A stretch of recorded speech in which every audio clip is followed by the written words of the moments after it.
성탄절을 맞이해서 신약성서 마태복음 1장 18절부터 25절 말씀 가지고 우리를 지혜에서 구원하러 오신 예수님이라는 제목으로 말씀드리겠습니다. 이번에 성탄 우선 여기 제목을 보시면요, 마태복음 1장 18절인데 사실은 요 성탄절이 이제 어떠한 날인지 그거를 좀 보려면요, 이렇게 제가 간단히 써놨습니다. 요 성탄절은 예수님 탄생 기념일인데, 크라이스트 오브 매스가, 매스 이제 미사라는 뜻이죠. 요 합성어라고 합니다. 그래서 크리스마스 이렇게 된 거고요. 그리고 요거 성탄 축하는 4세기부터 이렇게 시작이 됐습니다.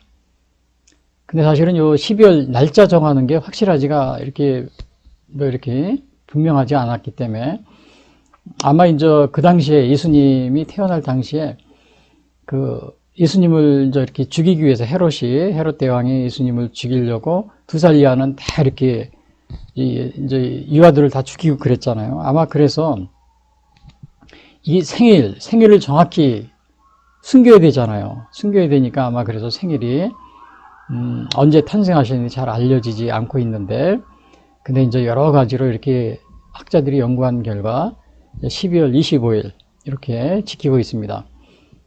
근데 이제 이 12월 25일로 지키겠지만 아마 제가 매년 이 성탄 때마다 말씀드린 거지만 그리스 정교회라고 지금 러시아나 또 우크라이나 그 지역 그리스 정교회거든요. 그리스 정교회에서는 1월 6일 이제 달력을 다른 걸 씁니다. 우리 그레고리역하고 율리우스력이 있는데 이제 우리 서방에서는 아마 그레고리역인가 이걸 쓰고 그리스 정교회는 율리우스력을 쓰는데 좀 날짜가 차이가 진다고 그럽니다. 그래서 그게 날짜가 이렇게 1월 6일로 이렇게 되고, 또 이제 아르메니아 정교회가 있는데 거기는 1월 18일. 그래서 이렇게 셋으로 이렇게 나눠져 있는데, 이게 참 제가 볼 때 굉장히 이게 우리 기독교 단합을 해서 좋은 것 같지가 않습니다. 지금 러시아, 우크라이나도 이제 이렇게 전쟁 중에 보니까 작년에 크리스마스 때 이제 이렇게 이 전쟁을 휴전하자고 그러는 겁니다. 근데 이제 러시아 쪽에서 푸틴 대통령이 1월 6일 날 그리스 정교회를 믿으니까요, 러시아는. 그래서 좀 휴전하자 그랬는데 우크라이나에도 되게 그리스 정교회입니다. 근데 이제 또 아마 12월 25일로 이렇게 믿는 그런 축하하는 그러한 교회도 많이 있고, 서방교회에 따라서요. 이제 그러니까 날짜가 다르게 믿고 있으니까 그냥 우크라이나에서 그걸 받아들이지 않고 전쟁을 한 이제 그러한 예가 있습니다. 근데 만약에 우크라이나 전역이 다 이제 12월 25일, 러시아도 12월 25일 같이 우리 그레고리역인가 이걸 같이 해가지고 같은 날 지키고 오랫동안 그랬으면은 좀 한마음 한뜻이 돼서 전쟁을 멈추게 하는 데 좀 도움이 되지 않나, 저도 그런 생각을 많이 합니다. 그래서 여러분, 이게 가급적이면 우리 그리스 정교회나 아니면 서방교회, 이게 서로 날짜를 좀 이렇게 협의해서 좀 조정하셨으면 좋겠어요. 같은 날로. 이 날짜가 다르니까 크리스마스 때 휴전하자, 전쟁 중에도 안 하잖아요. 서로 다르니까. 예? 날짜가 다르니까요. 좀 제가 그때 그런 걸 좀 많이 느꼈습니다. 그리고 15세기 이 크리스마스가 성경에는 성탄이 나와 있지 않잖아요. 그래서 15세기나 16세기 때 영국에서는 장로 교파나 또 프리탄, 청교도 이쪽 계통에서는 이제 이걸 지키지 못하게 금지를 하고, 또 미국에서도 초기에 그랬습니다. 영국에서 건너간 많은 프리탄들이요. 자, 그러한 그다음에 이제 우리나라 같은 경우는 1949년 정부 수립 후 최초로 이제 지정된 공휴일인데, 아마 우리나라 이제 1948년 정부 수립이 됐잖아요. 그래서 제일 먼저 이렇게 국경일로 정한 게 크리스마스라고 그럽니다. 그리고 이 크리스마스를 휴일로 정한 나라는 우리 이 아시아에서는 우리 대한민국밖에 없다고 그럽니다. 그러니까 대만도 지키다가 없어지고 막 그랬대요. 그러니까 우리가 이렇게 정말, 물론 이제 제가 종교를 이렇게 다른 종교가 있는데 기독교만 이렇게 국경일로 이렇게 정하고 그래서 이제 이렇게 이게 좀 잘못 편향된 게 아니냐, 그런 시각도 있겠지만은 어떤 면에서 보면은 우리 정말 대한민국은 이승만 대통령이 이제 제정한 건데요. 이게 굉장히, 물론 다른 종교 이제 이렇게 믿으시는 분들은 좀 이렇게 좋지 않게 보시겠지만은, 어떻든 간에 우리가 그 하나님의 축복을 받는데 아주 이 성탄을 국경일로 했다는 것은 또 하나님의 축복을 받는데 아마 이게, 굉장히 우리에게 많은 그 유익을 가져다 준 그러한 면이 있습니다. 그래서 오늘 요거를 보시면은 첫 번째, 오늘은 마태복음 1장 18절부터 19절 말씀을 가지고 25절 말씀 가지고 보는데, 제가 이거 단계적으로 간단하게 이렇게 좀 단락을 나누었습니다. 한 5개로 좀 나눠봤는데요. 첫 번째로 보면 마리아의 임신 사실을 알고 이혼하려고 결심한 요셉. 그러니까 예수님의 아버지 요셉이 결심한 게 나옵니다. 그래서 우선 여기 18절에 보시면 이러해요. 예수 그리스도의 나심은 이러하니라 그의 어머니 마리아가 요셉과 약혼하고 동거하기 전에 성령으로 잉태된 것이 나타났더니 그랬어요. 자, 그래서 이거는 예수님의 어머니가 이제 이렇게 성령으로 잉태되었다. 이렇게 됐는데 이거를 이제 그 아버지 요셉이 알게 된 겁니다. 근데 여기에서 보니까는 이게 요셉과 약혼하고 그랬어요. 약혼. 근데 약혼했다는 것은 그 정식 결혼은 아닙니다. 대개 이스라엘 결혼 풍습은 약혼하고 나서 한 1년 정도 지난 다음에 이제 또 신부를 이제 이렇게 데리고 온다 합니다. 그래서 신랑이 데리러 간답니다. 그 1년 동안에는 서로 동거하거나 같이 이제 이렇게 살진 않고 이제 약혼한 다음에 한 1년 후에 데리러 가서 신부를 데리고 오는 이제 그러한 것이 결혼 풍습이라고 합니다. 그래서 여러분 우리 그 마태복음 25장에도 보면은 열처녀 비유가 나오잖아요. 거기서 신랑을 맞으러 간다, 등불 들고, 슬기로운 5처녀, 미련한 5처녀, 그런 게 나오잖아요. 그게 다 이제 약혼한 후에, 1년 후에 그 신랑이 이제 신부를 데리러 가는 그러한 모습입니다. 그리고 이제 마태복음 22장에도 보면 혼인잔치 비유도 또 나오죠. 그래서 마태복음이 그 혼인잔치 비유에서 보면은 이제 신랑이 이렇게 잔치를 벌이는데, 이제 그 정식으로 결혼하는 거 잔치를 벌이는데 사람들을 초대하고 이런 모습들이요. 그래서 이렇게 우리 혼인과 약혼 이러한 것에서 이제 성경에도 보면 비유가 많이 나옵니다. 근데 여기서 보니까 성령으로 잉태됐다고 그랬어요. 성령. 그 성령으로 잉태됐다는 것은 이거는 이제 이사야서 7장 14절에도 우리가 지지난주에도 제가 이거 말씀드렸습니다. 그 이사야서 예언되어 있었던 거를요.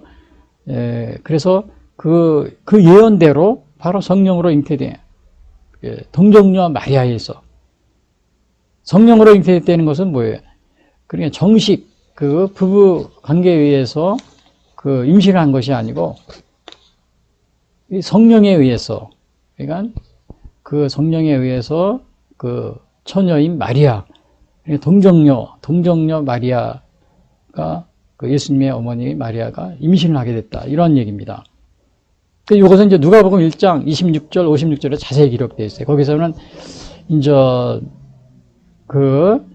이게 보면은 그 천사 가브리엘이 마리아에게 직접 나타나가지고 성령의 잉태를 알립니다. 성령으로 잉태됐다는 사실을요. 그래서 그렇게 이제 성령으로, 그래서 여기서 보면 영어로 Mary was pledged to be married 그랬죠. 약혼이라고 하는 거죠, 그거는요. 그리고 pregnant through the Holy Spirit, 성령으로 이제 잉태되었다는 이런 거 여기에 NIV에 나와 있습니다. 그리고 19절에 보면 그의 남편 요셉은 의로운 사람이라 그를 드러내지 아니하고 가만히 끊고 자요. 그래서 이 사실을 알고 나서 요셉은 깜짝 놀란 겁니다. 이게 왜냐하면은 이게 만약에 잘못 외부로 이 사실이 퍼져나갔다가는 이 사실은 당시에 그 유대인들의 그 율법에 의하면은 이렇게 간음을 하거나 또 이렇게 그 결혼한 이렇게 유부녀가 거의 유부녀나 마찬가지죠. 약혼한 이러한 그 사람이 이렇게 간음을 했을 때는 사형입니다, 사형. 그러니까 이게 요셉은 깜짝 놀란 겁니다. 이게 어떻게 해야 될지. 그래서 이거는 분명히 앞에서 보니까 성령으로 잉태했다고 그랬잖아요. 성령으로 잉태한 걸 이제 아는 겁니다. 그게 뭔가 좀 이상한 일이 벌어질 때는 알고 있는 거예요. 근데 이거를 사방으로 막 알리고 막 소문을 내면은 자기 마리아가 어떤 사정인지 모르지만 마리아가 위험에 처할 수도 있는 겁니다. 그러니까 조용히 가만히 이거를 이제 끊고자 그랬는데 여기서 영어로 보니까 had in mind to divorce quietly 그랬어요. 그러니까 이혼. 여기서 NIV에서 분명히 이혼한다. 이렇게 이제 말을 이렇게 하고 있죠. 그러니까 이혼하려고 이렇게 결심을 한 겁니다. 끊고자 결심을 had in mind 그러니까 결심한 겁니다. 이제 완전히 왜냐하면은 근데 이제 이거를 소문을 퍼뜨리지 않고 조용히 이혼을 하려고 했던 거죠. 근데 이거는 이제 여기서 요셉은 불어 의로운 사람이고 또 드러내지 않는다 그랬잖아요. 근데 우리 이런 일이 있었어요. 옛날에 그 전에 보면 창세기에 보면은 유다가 있잖아요. 야곱의 형제 중에 이제 아들 중에 유다가 있잖아요. 유다가 이제 자기 며느리 다말하고 이제 이렇게 정말 이렇게 물론 이제 이것은 계대 결혼의 풍습을 또 얘기해야 되는데 이거는 정말 유다가 고의적으로 이렇게 뭐라 그러나 음란한 간음을 한 것이 그런 것이 아니고 정말 당시에 계대 결혼의 풍습이 있었는데 그것을 이제 유다가 지키질 않습니다. 그래 지키지 않으니까 며느리인 다말이 이렇게 매춘부로 이렇게 변장을 해가지고 유다 자기 시아버지를 유혹을 해서 난 그런 임신을 한 그런 경우가 있었어요. 그때 이제 그 사실이 알려졌는데 유다는 자기가 자기 며느리하고 그러한 이제 이렇게 해서 관계를 했다는 이러한 사실을 전혀 모르고 있었던 겁니다. 그냥 매춘 보고 이렇게 길에서 이렇게 한 걸로 알고 있었는데 나중에 그게 알려진 거예요. 자기 며느리가 임신했다고 이제 사람들이 다 와서 자기한테 알려주니까 유다가 그때 이런 말이에요. 창세기 38장 14절에 보면 자기 며느리를 보고 석 달쯤 후에 어떤 사람이 유다에게 일러 말하되 내 며느리 다말이 행음하였고 그 행음함으로 말미암아 임신하였느니라. 유다가 이르되 그를 끌어내어 불사르라. 자기 며느리를 불사르라 그랬어요. 그래서 이제 그때 나중에 또 이제 며느리인 다말이 자기 증거물을 대줘가지고 이렇게 바로 이 아이의 아버지는 와서 시아버지 유다라고 이렇게 얘기를 하니까 유다가 이제 그거를 이제 이렇게 그냥 더 이상 이렇게 관여를 못 하게 되는데요. 여기서 보면은 유다는 그 당시에 풍습이 그랬습니다. 그냥 다말을 임신하였다 그러니까 어디서 행음했느냐 그걸 알고서는 끌어내서 불사르라 그랬어요. 창세기 38장에 끌어내서 불사르라. 여기 남편 요셉도 만약에 요셉이 의로운 사람이 아니고 정말 이렇게 그런 사람이었다면 어떻게 했어요?